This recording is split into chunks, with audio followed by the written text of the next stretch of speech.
क्या कतर में खैनी, पान, गुटखा जैसे हमारे यहाँ भोला बहुत मशहूर है, इसकी दुकान खोल सकते हैं? कतर में हम क्या क्या बिजनेस कर सकते हैं? अस्सलाम वालेकुम दोस्तों, मैं हूं असलम आलम और आप देख रहे हैं गल्फ एक्सपर्ट। आप में से किसी भाई ने ये सवाल किया था तो सोचा कि इसके ऊपर एक छोटी सी वीडियो बना दूं।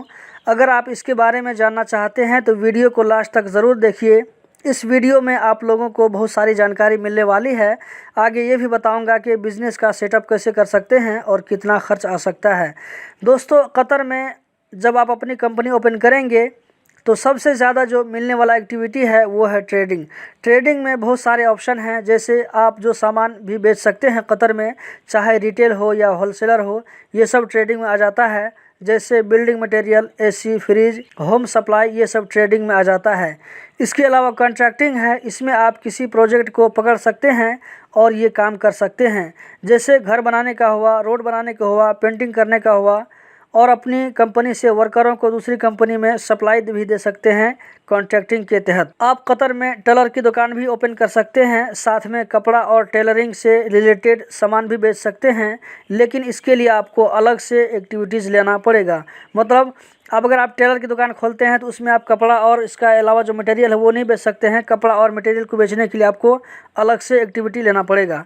आप कतर में सैलून का दुकान ओपन कर सकते हैं, गोश्त की दुकान ओपन कर सकते हैं, होटल बना सकते हैं। एक होटल होता है जिसमें चाय, नाश्ता, जूस, सैंडविच वगैरह आप बनाकर बेच सकते हैं।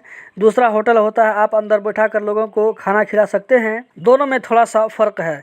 पहले जो मैंने बताया उसमें खाना नहीं खिला सकते हैं, लास्ट में जो बताया है उसमें आप कुछ भी कर सकते हैं। मतलब उसमें चाय, नाश्ता, जूस वगैरह सब भी आप दे सकते हैं। उसके अलावा मछली की दुकान खोल सकते हैं, सुपरमार्केट खोल सकते हैं, ग्रोसरी की दुकान खोल सकते हैं। सुपरमार्केट और ग्रोसरी में खाने पीने का सामान होता है, ग्रोसरी में सिर्फ खाने पीने का सामान होता है, जबकि सुपरमार्केट में आप दूसरी चीज़ें भी रख सकते हैं, जैसे खिलौने, कपड़े, घड़ी, बैग वगैरह। उसके अलावा आप रियल एस्टेट का भी बिजनेस कर सकते हैं। बिल्डिंग को रेंट में लीजिए और दूसरी पार्टी को री रेंट में दे दीजिए। उसके अलावा टाइपिंग सेंटर ओपन कर सकते हैं, कार वाश बना सकते हैं। कार वाश के अंदर आप चाहें तो गैरेज भी बना सकते हैं, लेकिन कार वाश ओपन करने से आप गैरेज का काम नहीं कर सकते हैं, बल्कि गैरेज का काम करने के लिए आपको अलग से एक्टिविटी लेना पड़ेगा। पंचरी की दुकान खोल सकते हैं, कार वाश के साथ साथ इसमें आप पंचरी भी कर सकते हैं। साइकिल की दुकान खोल सकते हैं और साइकिल की पंचरी भी बना सकते हैं। तंदूरी रोटी बनाकर बेच सकते हैं, इसकी दुकान आप ओपन कर सकते हैं। एसी फ्रिज की दुकान ओपन कर सकते हैं, एसी फ्रिज की मेंटेनेंस कर सकते हैं, बिल्डिंग की मेंटेनेंस कर सकते हैं। बिल्डिंग मेंटेनेंस करने के लिए आप कंपनी ओपन कर सकते हैं, लेकिन ये बिल्डिंग मेंटेनेंस कॉन्ट्रैक्टिंग के साथ ही मिल जाता है, अलग से कंपनी ओपन करने की ज़रूरत नहीं है। कंपनी सेटअप करने के लिए सबसे पहले आपको स्पॉन्सर ढूंढना पड़ेगा, उसके बाद कंपनी का नाम सेलेक्ट करना पड़ेगा, फिर उसके बाद सीआर बनाना पड़ेगा। सीआर बनाने के लिए 7,000 तक खर्च आ सकता है। उसके बाद ऑफिस ढूंढना पड़ेगा और लाइसेंस लेना पड़ेगा। लाइसेंस लेने के लिए 11 या 1200 तक का खर्चा होगा। उसके बाद कंप्यूटर कार्ड बनाना पड़ेगा।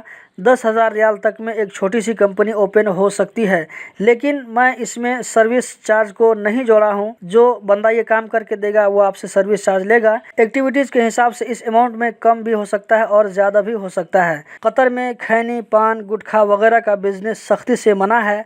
पकड़े जाने पर हमेशा के लिए नो एंट्री लग सकती है। दोस्तों, इसके बारे में और भी डिटेल से जानने के लिए वीडियो की डिस्क्रिप्शन में एक लिंक डाल दिया हूँ, आप उस वीडियो को देखिए। ये वीडियो 3 पार्ट में है, तीनों पार्ट देखने के बाद में आपको इसके बारे में बहुत ज़्यादा आइडिया हो जाएगा।